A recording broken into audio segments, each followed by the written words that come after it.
58페이지 보겠습니다. 제 체크해 놓은 게 여기부터인데, 자, 거기 17번부터 보겠습니다. 17번. 자, 전 시간에 했던 거를 좀 간단히 복습해 보겠습니다. 복습. 자, 이게 어떻게. 자, 여기 오겠습니다. 여기 뭐가 이렇게 있는데, 어떤 신도시 예정 지역인데, 대림 아파트를 좀 짓고 있습니다. 대림 산업이. 이렇게. 대림 이 편한 세상 딱 짓고 있는데, 이걸 X제 이렇게 해줄게요. 무슨 제라고요? X제. 자, 요게 딱 마음에 들어갖고, 이제 갑이라는 사람이 1억을 가지고 이걸 구입하려고 합니다. 근데 1억 가지고는 구입하기 어렵겠죠? 그러니까 대출 좀 끼고 이제 구입하려고 합니다. 그러면 이 소비량의 그 수요자 입장에서 이 Q라는 게 수량인데, 여기는 소비량 해볼게요. 뭐라고요? 소비량. 정확히 얘기하면요, 소비하고자 의도된 양 이렇게 할 수 있는데, 너무 지저분하니까 그냥 소비량 해볼게요. X제의 소비량에 영향을 줄 수 있는 것들을 한번 나열해 보겠습니다. 자, 맨 먼저 X제의 가격. 그러니까 대림 아파트 가격이 비싸면 평수 줄여야 되죠. 싸면요 평수 늘려 구입할 수 있겠네요. 그 다음에 소득 같은 거 볼게요. 소득. 자, 이 사람이 원래는 20평짜리 구입하려고 했는데, 이번에 갑자기 대리에서 과장으로 승진했습니다. 그래서 회사에서 월급을 100만 원 더 준다니까, 큰 평수 구입한다 하더라도, 돈을 많이 빌린다 하더라도 갚을 능력이 대화인데요? 되죠? 그러니까 더 큰 평수 구입할 수 있겠네요. 그 다음에 주변에 있는 다른 재화의 가격. 원래 요걸 구입하려고 했는데, 오늘 어디 갔다 오다 보니까 이 삼성 아파트 옆에다가 삼성 아파트도 짓고 있는다는 얘기죠. 그래서 뭐 같은 지역이고, 딱 보니까 생긴 것도 거의 비슷합니다. 근데 요거에 비해서 요거 훨씬 싸게 분양한다는 얘기죠. 그러면 요거 살래다 요거 살 수 있어 없어요? 있다는 얘기입니다. 그래서 주변에 있는 다른 재화 가격이라든가 이자율이라든가 세금이라든가 선호도, 기타 여러 가지 영향을 줄 수 있는 겁니다. 그리고 소비자 입장에서 예상, 앞으로 요 지역이 아파트 가격이 올라갈 걸로 예상된다. 그럼 지금 살려고 해요? 올라간 다음에 살려고 해요? 이제 당장 살려고 하죠. 이런 것들에 의해서 영향을 줄 수 있다는 얘기입니다. 이런 것들에 의한 함수 관계가 있다. 이렇게 얘기합니다. 자, 이때 수요 곡선이라는 것은 어떤 재화의 소비량에 영향을 주는 여러 가지 요인들을 요놈과 요놈을 딱 쪼개본 다음에, 자, 여기다 이제 그림을 그린 겁니다. 이런 식으로. 자, 여기는 가격, 여기는 수량인데, 우리 이제 재화의 가격이 비싸면 더 사려고 하죠? 싸면 더 많이 사려고 합니다. 그래서 이러한 형태로 그려집니다. 이걸 뭐라고요? 수요 곡선이라는 겁니다. 되겠죠? 수요 곡선. 자, 그래서 지금부터, 자, 수요량의 변화냐, 수요의 변화냐, 이거 물어본다면, 그때 구분하라는 문제는 반드시 구분하셔야 됩니다. 해마다 물어봅니다. 자, 지금부터 해당 재화의 가격이 변하면 곡선 상에서 왔다 갔다 합니다. 이걸 뭐라고요? 수요량이 변했다 해줍니다. 자, 그 다음에 요거는 고정돼 있다고 가정했는데, 얘들이 변하죠? 그럼 그때는 곡선 자체가 오른쪽 아니면 뭐라고요? 왼쪽으로 움직입니다. 이걸 뭐라고요? 수요가 변했다 해줍니다. 자, 지금부터 오른쪽으로 가는 걸 뭐라고요? 수요가 증가했다. 왼쪽으로 가는 걸요? 수요가 감소했다 해줍니다. 자, 그러면 뭐 소득이 증가하면 수요가 증가할 수 있는 거죠. 네, 그리고 대림 아파트, 삼성 아파트 가격을 굉장히 비싸게 분양한답니다. 그럼 삼성 안 사고 대림을 더 살 수 있죠. 이렇게. 그 다음에 자, 이 금리가 인하됐다. 그럼 수요가 증가할 수 있죠. 세금이 인하됐다. 증가할 수 있는 거 아닙니까? 그 다음에 이 지역이 아파트 가격이 뚝뚝 떨어질 걸로 예상된답니다. 그럼 지금 살려고 해요? 떨어진 다음에 살려고 해요? 떨어진 다음에 사니까 지금 안 살려고 하겠죠. 그래서 자, 별거 아닙니다. 그러니까 여기서 공부하고자 하는 얘기는 얘들이 변할 때 오른쪽으로 보낼 건지 왼쪽으로 보낼 건지 있죠. 요거 하자고 하는 겁니다. 근데 여기서 약간 덧붙여서 얘와 관련돼서 조금 자세히 알아보고, 얘와 관련돼서 조금 자세히 알아보겠습니다. 자, 갑이라는 사람은 대리에서 과장으로 승진하니까, 자, 이 겨울철에 석유 같은 경우는 잔뜩 구입하려고 하는데, 연탄 같은 경우는 구입하려고 안 하려고 해요?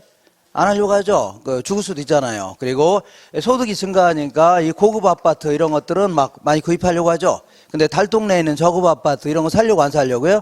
안 살려고 하죠. 이렇게. 자, 그래서 이런 거는 지금 석유라든가 이 고급 아파트 이런 것들은 소득이 증가하니까 수요를 증가시키려고 하죠. 이러한 재화를 뭐라고요? 정상재라는 겁니다. 뭐라고요? 정상재. 근데 연탄이라든가 저급 아파트 이런 것들은 오히려 소득이 증가하니까 살려고 안 살려고요? 안 살려고 하죠. 그래서 오히려 수요를 감소시키네요. 이걸 뭐라고요? 열등재라는 겁니다. 문제라고요? 열등재. 이 지우개가 어디 갔지? 자, 열등재라는 겁니다. 이렇게. 자, 그래서, 자, 지금부터 이렇게 볼게요. 소득과 관련돼서 이재화가 정상제이다. 그러면 소득이 증가하면 어떻게 하라고요? 우측으로 보내라 그 얘기고, 자 열등제라면요 소득이 증가하면 어디로 보내라고요? 좌측으로 보내라는 얘기죠. 그 얘기 하는 겁니다. 이렇게 하시면 돼요. 이거 할 수 있죠? 이렇게. 자, 감사합니다. 이렇게. 요거 하자는 얘기고, 그 다음 이번에는 다른 재화의 가격과 관련돼서 읽어볼게요. 이거는 오비 맥주고 요거는 하이트 맥주라고 치자. 그러면 오비나 하이트나 그 맛도 비슷하고 생긴 것도 비슷하다는 얘기죠. 품질도 비슷하다. 그러면 만족감에 큰 차이가 없다면 가능하면 싼 걸 소비해요, 비싼 걸 소비해요?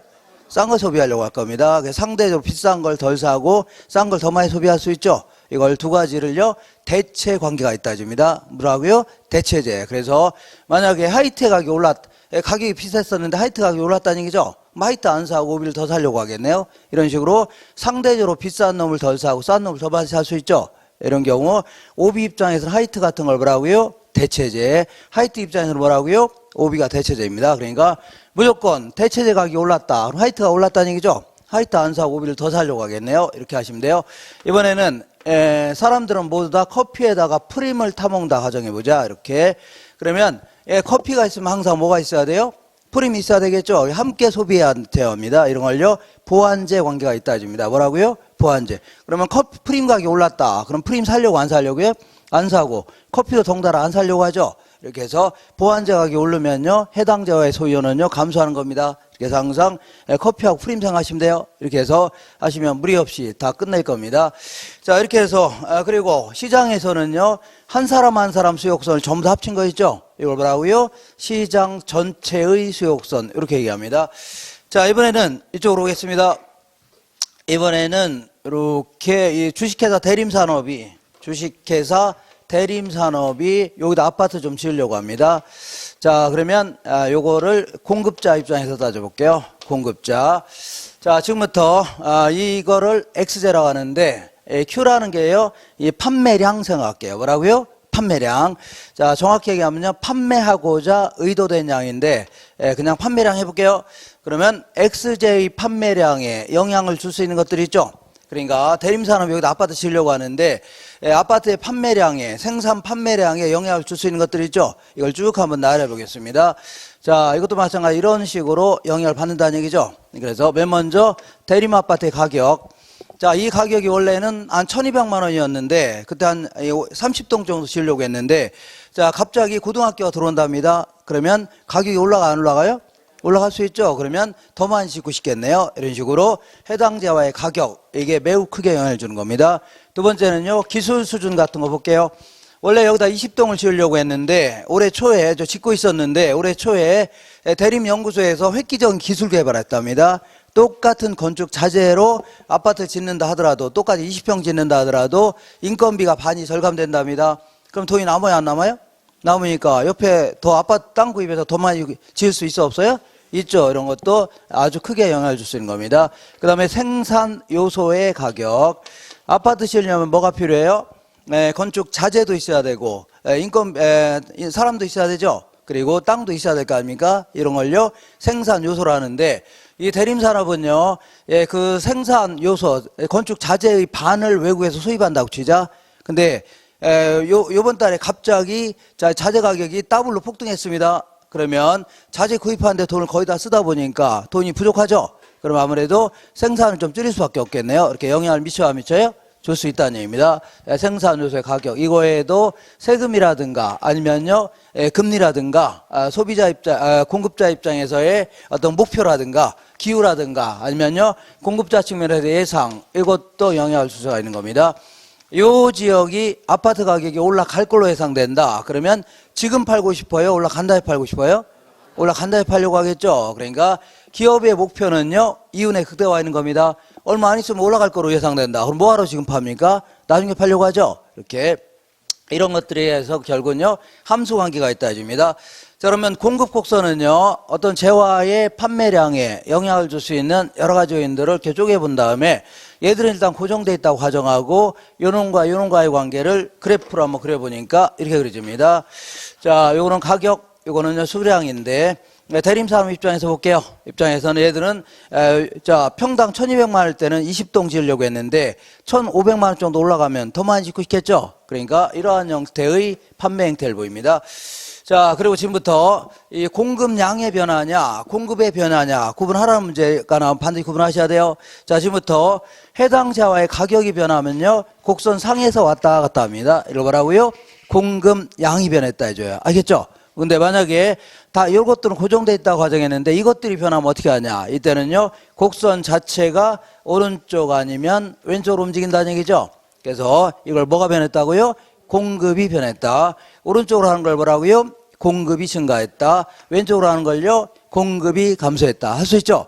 자, 뭐 간단하네요. 기술이 향상됐다. 그러면 공급이 증가할 수 있죠? 그리고 생산 요소 가격이 하락했다. 그러면 증가할 수 있는 거죠? 그 다음에 아무래도 금리가 인하됐다. 그럼 공급이 증가할 수 있죠? 그 다음에 세금도 인하됐다. 법인세 같은 게 인하됐다. 그럼 증가할 수 있는 거죠? 그리고 이 지역이 아파트 가격이 뚝 떨어질 걸로 예상된다. 그럼 지금 팔려고 해요? 떨어진 다음에 팔려고 해요? 지금 당장 팔려고 하죠? 지금 당장 공급을 늘리려고 할 겁니다. 이런 거에서 영향을 받는 겁니다.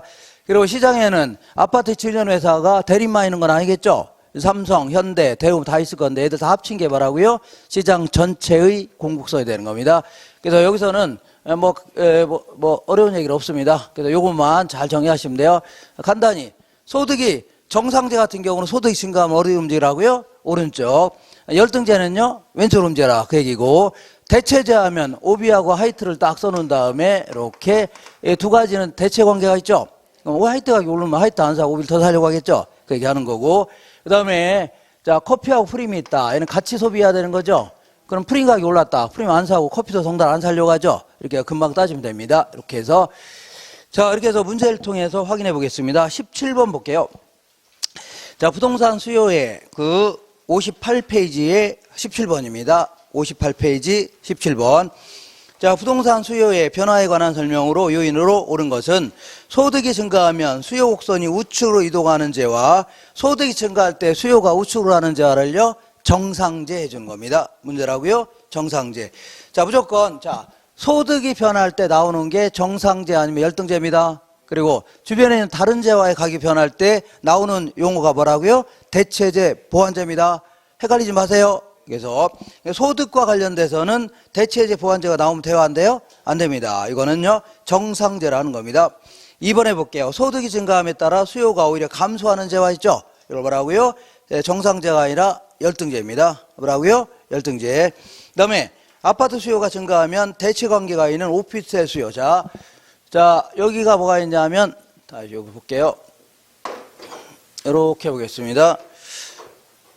자, 거기에 보니까 아파트 수요가 증가하면 대체 관계가 있는 오피스텔 수요는요, 요거는 오피스텔이고, 주변에 있는 이게 아파트라고 치자.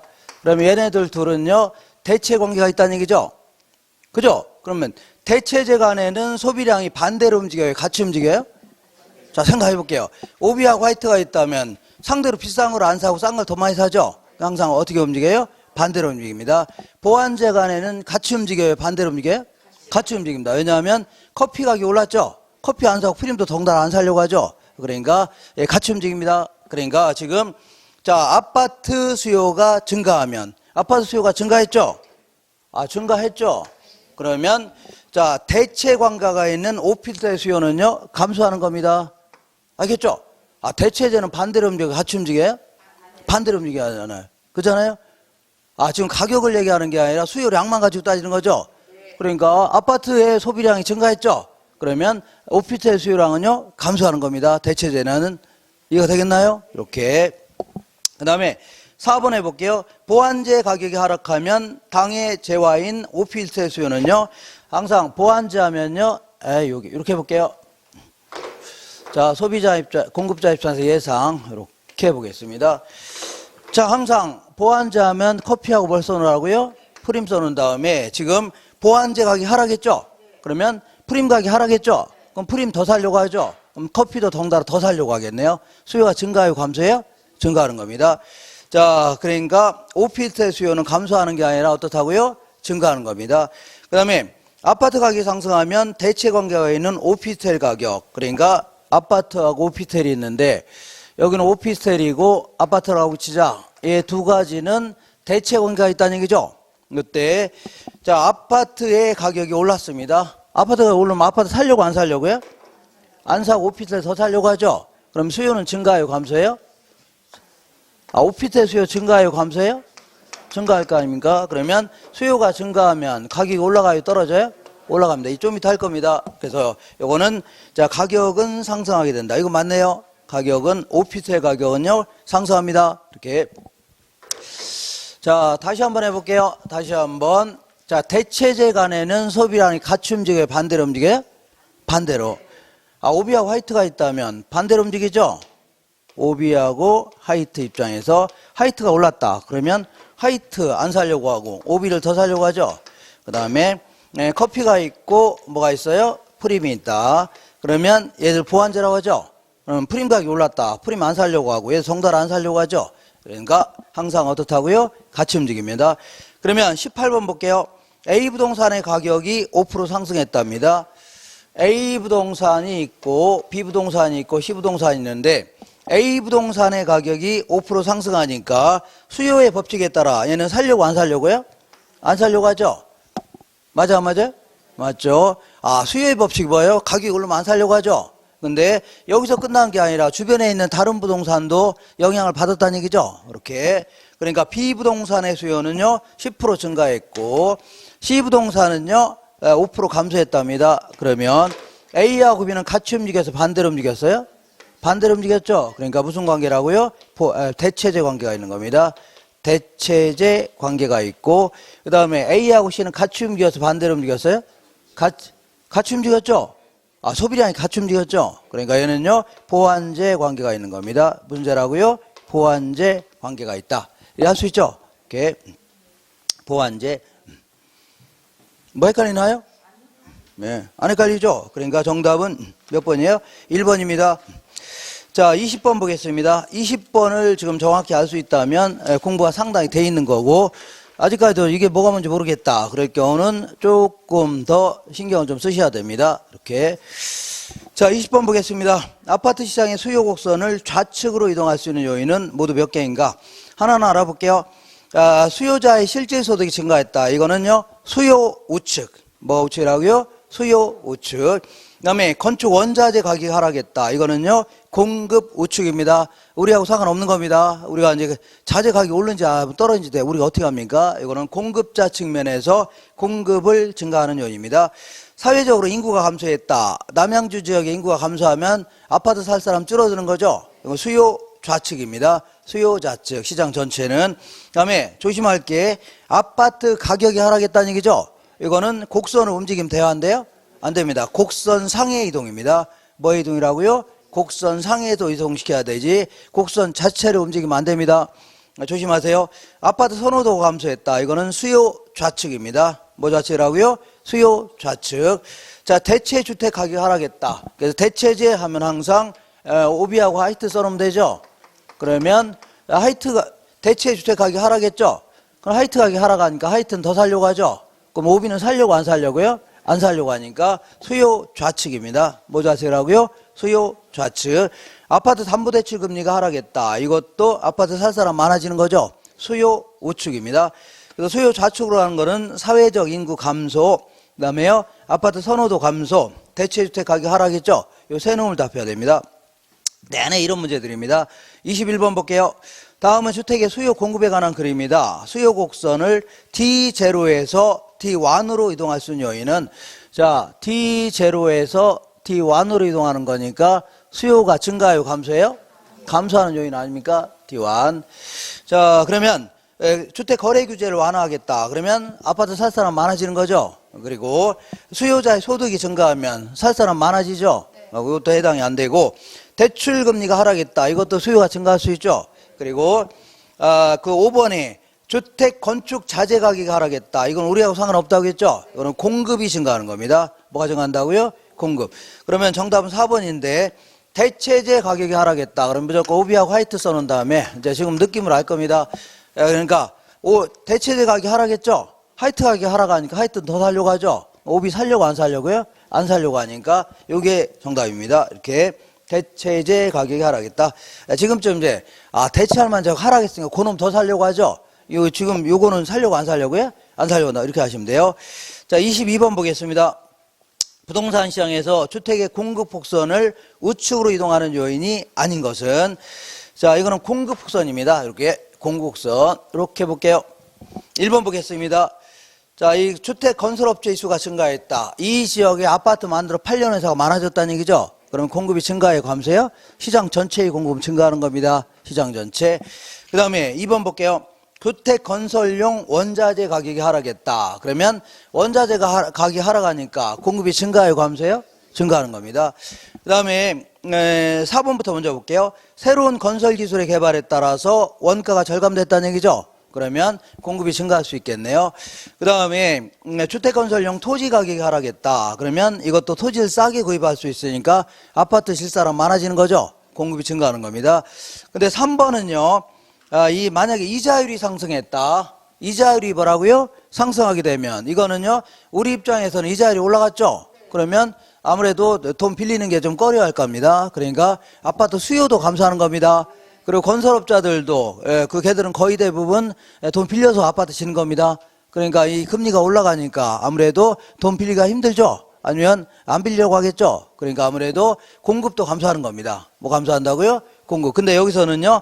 딱 집어서 주택담보대출 이자율이 올라갔다는 얘기죠.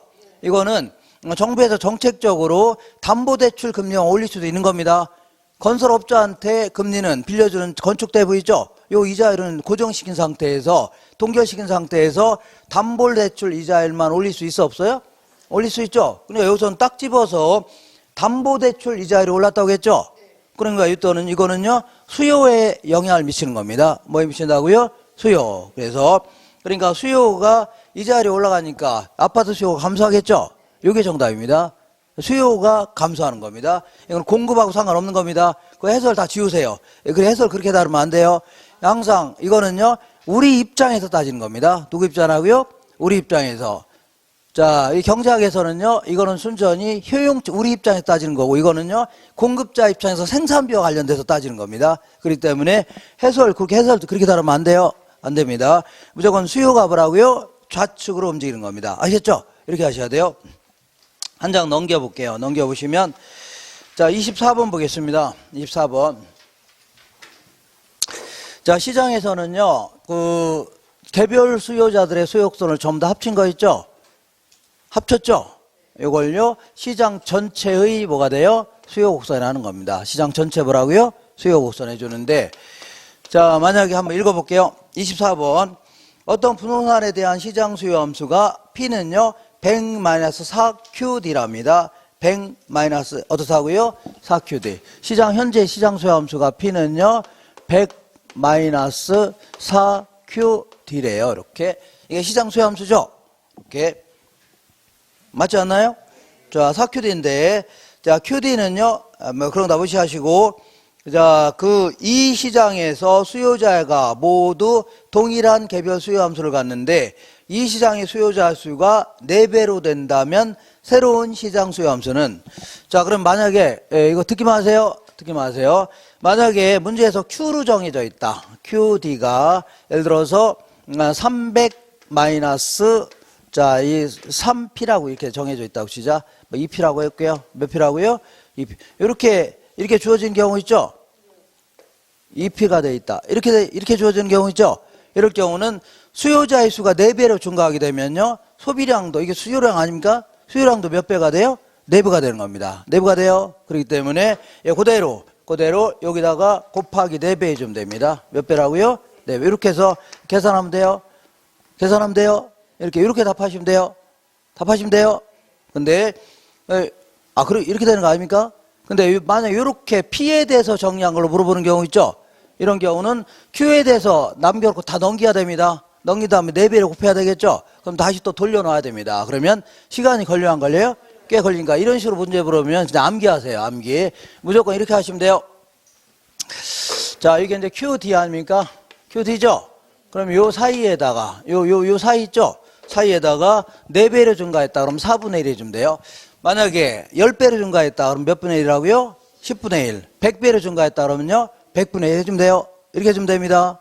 그러면, 자, 계산하면, 얘는 4분의 4죠? 요거 4분의 4 아닙니까? 이렇게 4분의 4인 게 1 아닙니까? 그러니까 정답은요, 100 마이너스 그냥 Q가 됩니다. 1Q가 그냥, 100 마이너스 Q가 되죠? 1Q 넣고 하나만 아닙니까? 그리고 여기다 M이라고 썼다면 시장 전체를 얘기하는 겁니다. 상관없습니다. 똑같은 거예요.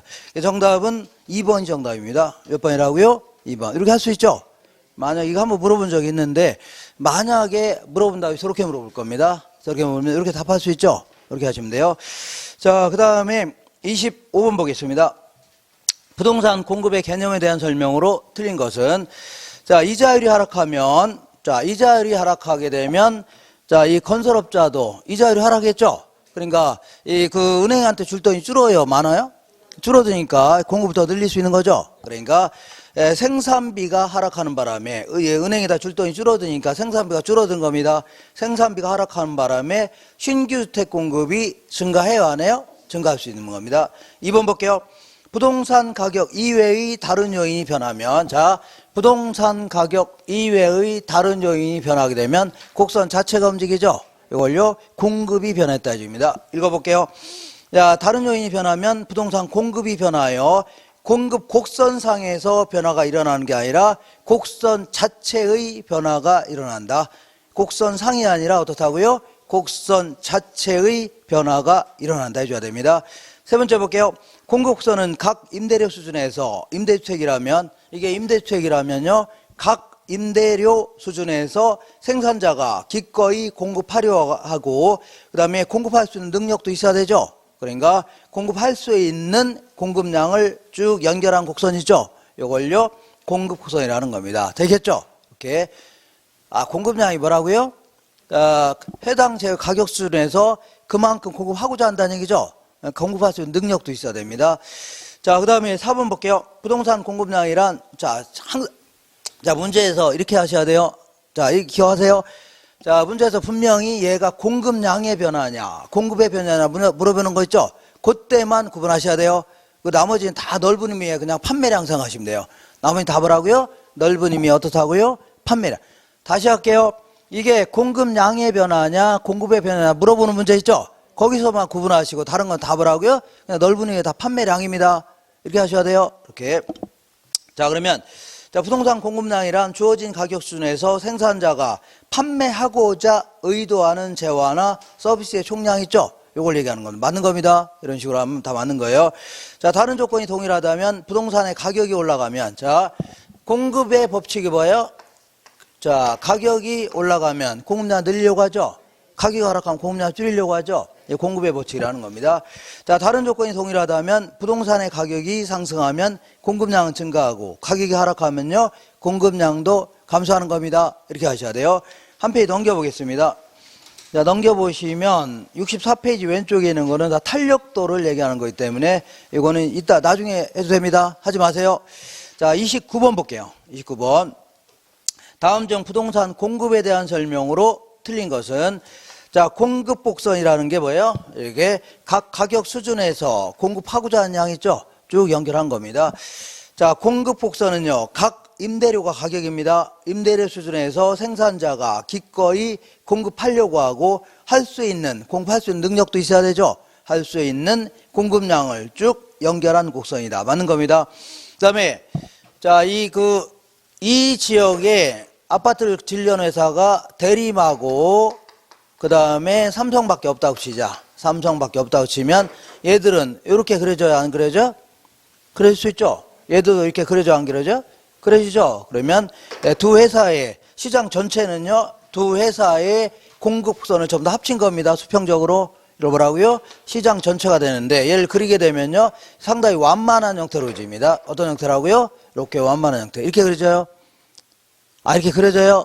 이렇게. 자, 이런 걸요, 상대적으로 비탄력적, 이런 걸요, 탄력적이다 해줍니다. 이렇게. 우리, 거기 요약집에 다 있으니까. 자, 볼게요. 자, 3번에, 2번에 시장 전체의 공급 곡선이 개별 기업의 공급 곡선보다는 더 탄력적이죠?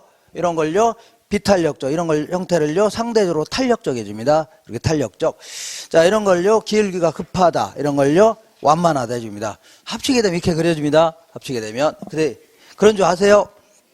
그 다음에 동산의 공급자는, 예를 들어 오비맥주의 공급자는요, 오비맥주 회사죠. 그러니까 생산자가 됩니다. 생산자. 그렇지만 부동산 공급자는요, 자, 이 가격이 좋아지면 건설업자도 아파트 취업하려고 하죠. 근데 우리도 아파트 갖고 있는 사람이 비싸지면 파는 사람도 있어 없어요? 있죠. 그러니까 자, 부동산 공급자는요, 부동산의 보유자도 공급자가 될 수 있습니다. 그리고 또한요, 건축업자도 공급자가 될 수 있어 없어요? 있다는 얘기입니다. 그 다음에 이렇게 몇 번 했지만 이거 다시 볼게요. 자, 우리나라 전체 토지가 이만큼이 있습니다. 이만큼이 있는데 이만큼은 바다로 쓰이고 있고 이만큼은요 농지, 이만큼 택지로 쓰이고 있다 가정해보자. 자, 그러면 생산비 투입한다 해서 이 우리 물리적인 절대량을 늘릴 수 있어 없어요? 없죠. 바다 밑에 땅이 있으니까. 그래서 이렇게 볼게요. 이걸 물리적 공급은 불가능하다 해줍니다. 물리적인 절대량을 추가로 늘릴 수 있어 없어요? 없죠. 그렇죠? 그러니까 우리가 전체 토지가 이만큼이라면 가격이 이만했을 때 이만큼을 공급할 수 있는 거죠. 근데 올라가더라도 공급량을 늘릴 수 있어 없어요? 없다. 그대로입니다. 공급할 수 있는 양은 그대로다. 이렇게 수직의 형태로 보여집니다. 이거 왜 그래요? 이거는 부증성 때문에 그렇습니다. 뭐라고요? 부증. 근데 만약에 농지에 대한 수요가 증가하면요, 바닷물을 메꿔서 늘릴 수 있어 없어요? 있고, 택지에 대한 수요가 증가하면요, 농지를 택지로 바꿔서 공급은 가능해요? 불가능해요? 가능하죠. 그러면 그런다고 해서 물리적인 절대량이 늘어났어? 안 늘어났어요? 안 늘었고 그냥 이 부분이 다른 용도로 바뀌었을 뿐이죠. 이게 용도를 바꿔서 공급하는 거, 이런 걸요, 경제적 공급 이렇게 표현합니다. 무슨 공급이라고요? 경제적 공급이다. 요거는 가능해요? 불가능해요? 가능하다는 얘기입니다. 자, 이건 왜 그러냐면 용도의 다양성 때문에 그렇습니다. 다양한 용도로 쓸 수 있어서 그런 거죠. 그렇기 때문에 어느 지역에 택지 가격이 이만했을 때 이만큼을 공급하려고 했는데 이렇게 건설업자가 어느 지역에 택지의 가격이 좋아졌어? 안 좋았어요? 좋아지면 농지를 택지로 바꿔서 공급량을 늘릴 수 있어 없어요? 있다는 얘기입니다. 그래서 이러한 형태, 우상향하는 형태 있죠? 이렇게 그려집니다. 자, 다시 한번 보겠습니다. 자, 29번에 4번. 토지의 물리적 공급과 경제적 공급선은요, 우상향하는 곡선이 된다. 자, 물리적 공급은요, 수직입니다. 뭐가 수직이라고요? 물리적 공급은 수직입니다. 경제적 공급은 맞아요. 그렇지만 물리적 공급은 어떻다고요? 수직입니다. 그러니까 일반적으로 공급선이 우상향하는 곡선이 되는 이유는요, 비용 증가 산업 때문이다. 요거는 예전에 한번 하긴 했는데 비용 증가 산업이기 때문에 장기적으로 우상향하는 형태를 취하게 됩니다. 이거는 이렇게 가볍게 하세요. 지금 이거 물어볼 가능성 거의 없습니다. 이거는 한 장 넘겨볼게요. 넘겨보면 31번 볼게요. 자, 부동산 공급에 대한 설명으로 틀린 것은 부동산의 신규 공급은요, 아파트 새로 지어서 파는 거죠. 그렇기 때문에 일정 기간을 명시해서 1년 동안의 신규 주택 공급량 이렇게 해줘야 됩니다. 읽어볼게요. 부동산의 신규 공급은 일정한 시점에서 측정되는 그 저량 개념이 아니라 일정 기간 동안에 측정되는 유량 개념이다. 맞는 표현입니다. 자, 부동산은요, 공간과 위치를 공급되는 경향이 있다. 내가 어떤 땅을 하나 팔았다면 단순히 지표면만 이용할 권리를 파는 건 아니죠. 지표 위에 있는 공간, 아래에 있는 공간 다 이용할 권리 파는 거 아닙니까? 하나의 공간을 팔았다. 이렇게 할 수 있네요. 내가 지하철역 앞에 있는 땅은 팔았다. 그러면 가치가 높은 땅을 파는 거죠. 그러면 하나의 위치를 팔았다. 이렇게 할 수도 있다. 그런 얘기입니다. 이렇게 해석할 수 있다는 얘기입니다. 3번에 보시면 부동산의 개별성은요, 부동산을 비탄력적이고 비독점적으로 만든 성격이 있다. 자, 비탄력적인 맞는데 비독점적이 아니라 독점적으로 만드는 성질이 있습니다. 그러니까 자, 이 개별성이라는 것은 동일한 게 있어 없어요? 없다면 결국은 내가 갖고 있는 아파트가 하나 있다면 우주에서 하나밖에 없는 거죠. 이런 식으로 하게 되면요, 자꾸 우주에서 갖고 있는 사람 나밖에 없는 거죠. 자꾸 독점자가 될 수가 있다는 얘기입니다. 이런 식으로 하게 되면, 그러니까 자꾸 독점적으로 만드는 성질이 있다. 이렇게 해줘야 됩니다. 그 다음에 4번 볼게요. 공공임대주택의 공급은요, 주택시장에 정부가 개입하는 사례라고 할 수 있는 거죠. 당연하고, 그 다음에 주택의 공급 규모가 커진다면 규모의 경제로 인하여 생산 단가가 낮아집니다. 그러면서 건설 비용이 절감되어야 한대요? 될 수 있습니다. 그러니까 어떤 대림산업이, 야, 이렇게 볼게요. 아파트 한 동 짓는다. 한 동을 딱 짓게 되면 그 생산 단가가 굉장히 비싸집니다. 되게 비싸요. 근데 한 번에 한 200동을 하나, 200동 너무 많네요. 한 30동을 한꺼번에 짓는다고 치자. 몇 동을 한꺼번에요? 30동 한꺼번에 짓죠? 그럼 이런 거는요, 규모의 경제 효과가 나타납니다. 뭐라고요? 규모. 그래서 건축 자재를 구입한다 하더라도 대량 구입하죠? 대량으로 구입할 때는 싸게 구입해요? 비싸게 구입해요? 싸게 구입합니다. 그리고 이렇게 대량으로 아파트 짓게 되면요, 분업이 가능합니다. 분업. 그죠? 한 사람이 막 건축만 무슨 전기만 싹 할 수 있죠? 또 한 사람은요, 그 화장실만 딱 할 수 있죠? 건설사가. 한쪽 마서 다 할 수 있죠? 한 번에 막. 그래서 분업화, 협업화가 가능하게 됩니다. 이런 걸 답을 하고요. 규모의 경제를 하면서 생산 단가가 굉장히 싸지는 겁니다. 이런 게. 자, 그래서 규모가 커지면요, 규모의 경제로 인하여 생산 단가가 낮아지면서 건설 비용이 절감될 수 있죠? 그 얘기 하는 겁니다. 아시겠죠? 이렇게. 그런 얘기 하는 겁니다. 자, 이 정도 정리하시고. 그러니까, 하여튼 했던 게 집에 가셔서 요거 있죠, 요거. 요거 있잖아요, 요거 딱 왔다, 어디, 이쪽으로 갈 건지, 저쪽으로 갈 건지, 요거 했던 거고, 요것도 마찬가지로 딱 보면서, 오른쪽으로 보낼 건지, 어떻다고요? 왼쪽으로 보낼 때, 요거 했던 겁니다. 하트 했던 게 이겁니다. 자, 그러면, 이번에는, 지울게요, 이거. 자, 시장에서는요, 저 시장 있죠? 저 시장에서, 시장 전체의 수요 곡선 그릴 수 있어, 없어요? 있죠, 이렇게. 자, 그 다음에 시장 전체의 공급선 그릴 수 있어, 없어요? 있죠, 이렇게 해서. 자, 이거 시장 전체입니다. 이렇게 시장에서. 자, 이 수요와 공급이 만나는 점 있죠? 이 점을 균형점 해줍니다. 요거에 대해서 알아보겠습니다. 자, 우리 67페이지에 여기서부터는 이제 시장의 균형에 대해서 공부하는 겁니다.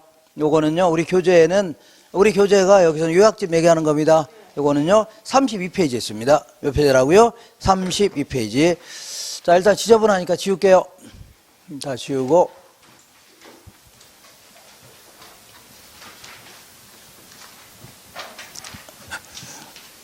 자, 이렇게 해서 지우고. 자, 이쪽으로 다시 오겠습니다.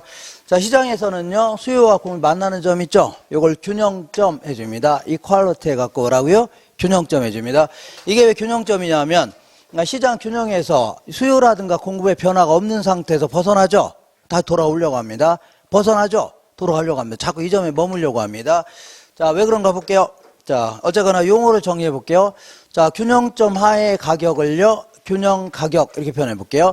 균형점 하의 수량을요, 균형량, 균형 거래량, 균형 수급량 이렇게 표현해 볼게요. 자, 그러면 이게 왜 균형점이냐면 균형에서 이게 벗어나 있다고 치자. 수요나 공급의 변화가 없는 상태에서 이렇게 벗어나 있다고 치자. P1 수준으로. 그러면 이만한 가게에서 사고자 하는 양 이만큼이죠. 수요 곡선은 사려는 양 아닙니까? 그 다음에 이만한 가게에서 팔려는 양은 이만큼이죠. 공급선은 팔려는 양이 연결한 거 아닙니까? 그러니까 사고자 하는 양보다 팔려는 양이 많아요, 적어요? 많죠? 많다는 얘기입니다. 그죠? 그래서 이걸요, 공급이 초과됐다 이렇게 표현합니다. 뭐가 초과됐다고요? 공급이.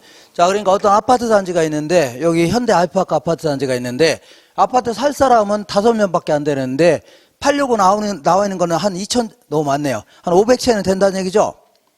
500채 되죠? 그럼 물건 남아요, 안 남아요? 남으면, 이때는 가격이 올라갈 것 같아요? 떨어질 것 같아요? 또 점점 떨어지기 시작합니다. 이때는 왜 떨어지냐면, 이때는 사는 사람이 힘이 셉니다. 사는 사람이 잘 보고 있다가 싸게 파는 사람한테 사게 하려고 하겠죠? 그러니까 얘네들 팔기 위해서는요, 경쟁적으로 가격을 낮출 수밖에 없는 겁니다. 그럼 점점 내려갈 거 아닙니까? 그러면 수요의 법칙이 뭐예요? 가격과 수요량은 반비례하죠? 자꾸 싸지니까 사는 사람 많아져, 적어져? 많아지는 거고.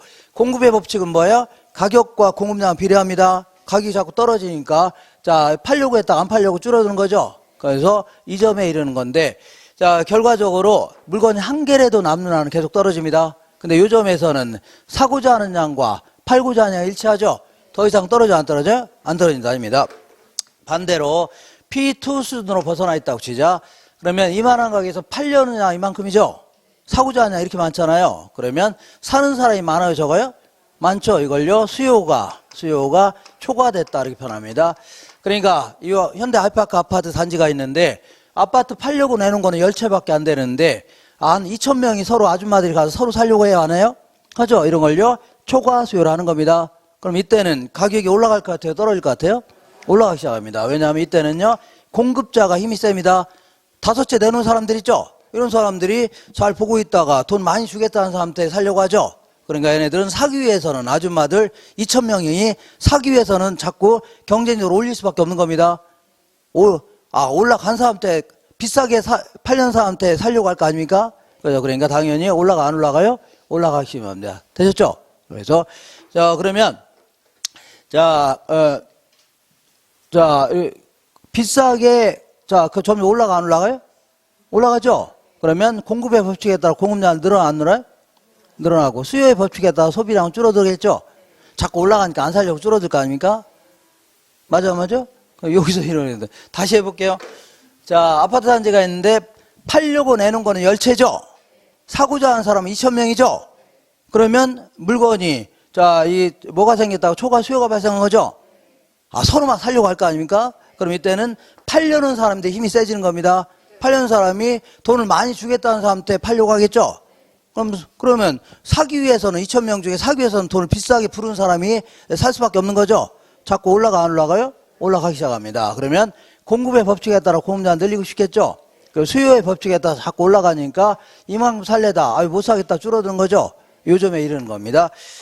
아시겠죠? 근데 요거를 경제학에서는요, 이거를 시장 자율조정 기능 이렇게 표현합니다. 뭐라고요? 자율조정 기능인데, 우리 경제학은 크게 이제 고전학파라는 게 있고 뭐가 있어요? 그 케인즈학파라고 구분하는데, 전부 다 고전학파의 논리를 공부하는 겁니다. 누구 논리라고요?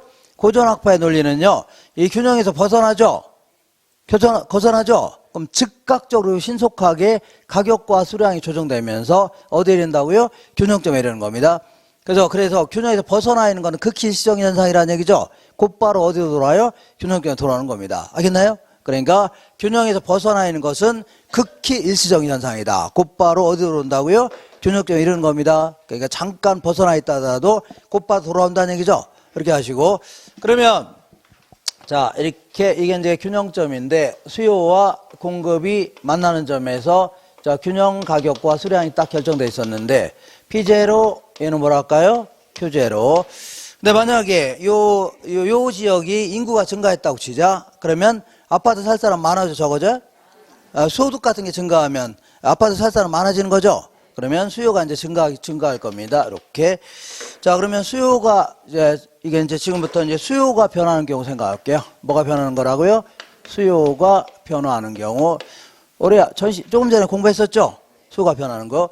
그러면 수요가 이렇게 증가할 겁니다. 증가하게 되니까. 이 공급량은 그대로인데 갑자기 사는 사람이 많아졌죠? 팔려는 양은 이만큼인데 사는 사람이 많아졌죠? 그럼 이만큼 뭐가 생겼어요? 초과 수요가 발생했네요. 뭐가 발생했어요? 그럼 초과 수요가 발생하니까 가격이 올라가요? 떨어져요? 올라가기 시작합니다. 올라가는 바람에 공급의 법칙에 따라 팔려는 사람이 많아지는 거죠? 수요의 법칙에 따라 자꾸 올라가니까 이만큼 살래다. 자꾸 왜 이렇게 올라가? 못 사겠다. 줄어든 거죠? 요점에 이르는 겁니다. 그래서 새로운 균형점이 요점이 되는 거죠? 요점에서 가격이 올라갔어요? 떨어졌어요? 올라갔고 거래량은요? 균형량 증가했죠? 이거 물어보는데 우리 문제에서 100문제를 물어본다 하더라도 균형에 이르는 과정을 물어보는 경우 있죠? 이런 경우는 한 문제 정도 물어봅니다. 거의 안 물어보니까. 그럼 뭘 물어보냐? 이 수요가 증가했을 때 새로운 균형점에서 가격과 수량이 어떻게 되냐는 얘기죠? 이거 물어봅니다. 다시 한번 그려볼게요. 먼저 수요가 변하는 경우 이렇게 해볼게요. 수요와 공급이 만나는 점에서 균형 가격과 수량이 결정됐어 안 됐어요? 됐죠. P0 얘는 뭐라고요? Q0인데 만약에 수요가 증가하면 얘가 우측으로 하는 거죠? 어디 갔어요? 노란색. 얘가 우측으로 하는 거죠? 이렇게 가면 이렇게 그리면 될 거 아닙니까? 그러면 이 점에서 이 점으로 가니까 땡땡땡 점을 찍어본다면 가격 올랐어 안 올랐어요? 올랐고 균형량은요 증가했네요. 구분할 수 있죠? 반대로 수요가 감소한다면 수요 감소는 오른쪽이 왼쪽이에요? 왼쪽 다 그리면 될 거 아닙니까? 그럼 여기서 여기로 갔죠? 그럼 땡땡땡 점을 찍어본다면 가격 하락 균형량은 뭐라고요? 감소하는 겁니다. 금방 할 수 있죠? 이번에는 공급이 변하는 경우 생각해 볼게요. 뭐가 변한다고요? 공급이 변하는 경우. 자, 어떤 지역에서 수요와 공급이 만나는 점에서 균형 가격과 수량이 딱 결정돼 있었는데, 이렇게 P0, 얘는 뭐라 할까요? Q0. 그러면 이 건설사들의 그 기술 수준이 무척 향상됐답니다. 그리고 생산 요소 가격이 하락했다는 얘기죠. 그러면 공급이 증가해요, 감소해요? 예, 공급의 증가는 오른쪽, 왼쪽? 오른쪽 아닙니까? 이렇게. 자, 오른쪽이죠? 그러면 이 점에서 이 점으로 갔으니까 이 댕댕댕 점을 찍어 본다면 가격은 올라서 하락했어요? 하락되고 균형량은요? 증가했다. 이렇게 해주면 돼요. 만약에 공급이 감소하는 경우는 여기서 왼쪽으로 가는 거죠? 이렇게 보내면 되겠네요. 이렇게. 그럼 이 점에서 이 점으로 갔죠? 그러면 댕댕댕댕 점을 찍어 본다면요? 가격 올랐어, 안 올랐어요? 올랐고 균형량 감소했다. 이 할 줄 아시면 돼요. 금방 그립니다. 금방. 자, 쓸데없이 암기하려고 하지 마시고 그냥 얼른 그리면 돼요. 얼른 뭐라고요?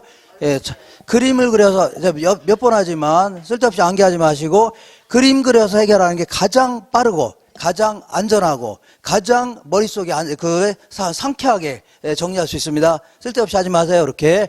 자, 실전에서 금방 그립니다. 이렇게 그린 다음에 공급이 증가하면 이렇게 그리면 되죠. 요즘 이러고 하니까 어쩐지 가격 내려갔고 균형이 증가했다. 이렇게 하면 돼요. 자, 그럼 이번에는 둘 다 변하는 거 볼게요. 둘 다. 예를 들어서 수요는 증가하고 오히려 공급은 감소할 수 있어, 없어요? 이렇게 감소할 수 있죠? 이렇게 둘 다 변하는 경우 볼게요. 자, 둘 다 변하는 경우 생각해 볼게요. 자, 수요와 공급이 만나는 점에서 균형 가격과 수량이 딱 결정됐어, 안 됐어요? 아, 됐죠? 이렇게 P0, 얘는 뭐라 할까요? Q0 이렇게 돼 있었는데, 자, 수요가 증가하는 거는 오른쪽이 왼쪽이에요? 오른쪽 아닙니까? 오른쪽으로 이렇게 움직이면 되겠네요. 그 다음에 공급이 감소하는 거는 왼쪽이죠? 왼쪽 이렇게, 왼쪽으로 그리면 될 거 아닙니까? 맞죠? 그러면 어쨌거나 얘는요, 어떤 형태로 그린다 하더라도 가격은 올라갑니다. 뭐는 올라가요? 가격 올라갑니다. 아, 그려볼게요. 여기 어디서 만나겠죠? 맞아. 근데 얘는 이렇게만 얘기해서는 균형량은, 이때는 균형량이 증가했겠죠? 아, 이거 증가했을 거 아닙니까? 만약 공급이 더 크게 감소했다면, 이때는 균형점 2점이죠?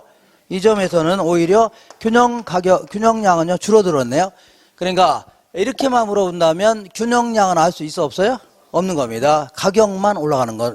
가격이 올라갔다는 건 확실하죠? 그렇지만 균형량은 알 수 없다 해줘야 돼요. 뭐가 없다고요? 알 수 없다. 자, 그렇기 때문에 만약에 둘 다 물어보려면요, 어떤 게 변화폭이 크냐 이게 주어져야 됩니다. 예를 들어 요거의 변화폭은 상대적으로 작은데 얘는 폭이 크다 이렇게 할 수 있죠?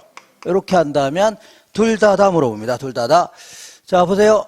수요와 공급이 이렇게 만나는 점에서 균형 가격과 수량이 딱 결정되어 있었는데 이렇게. 자, P0, 얘는 뭐라 할까요? Q0.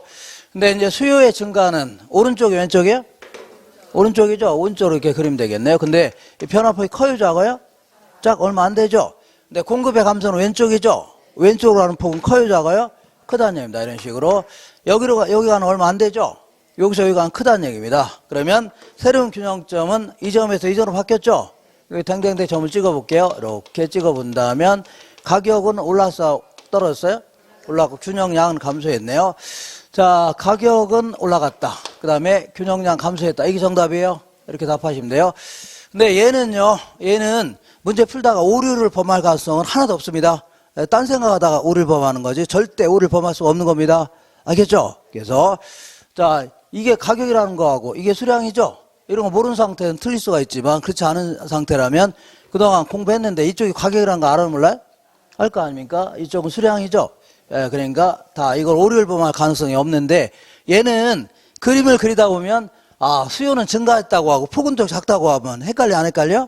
상당히 시험 문제 풀다 보면 헷갈릴 수 있습니다. 그래서 이럴 경우는요, 누차하지만 변화폭이 작은 거 있죠? 이거 무시하시고 변화폭이 큰 것만 그리면 돼요. 뭐만 그려하고요? 변화 큰 게. 그러니까 공급의 감소만 그리면 됩니다. 감소가 그리면 여기서 여기로 갔죠? 가격 올랐어, 안 올랐어요? 올랐고 균형량은요, 감소했다. 이렇게 답하면 돼요. 그러니까 이 두 가지만 그리면 돼요. 뭐만 그려하고요? 두 가지로 다 해결되는 겁니다. 자, 요걸 기초로 해서 이제 문제 좀 풀어볼 테니까 요 그대로 하세요. 잠깐 쉬겠습니다.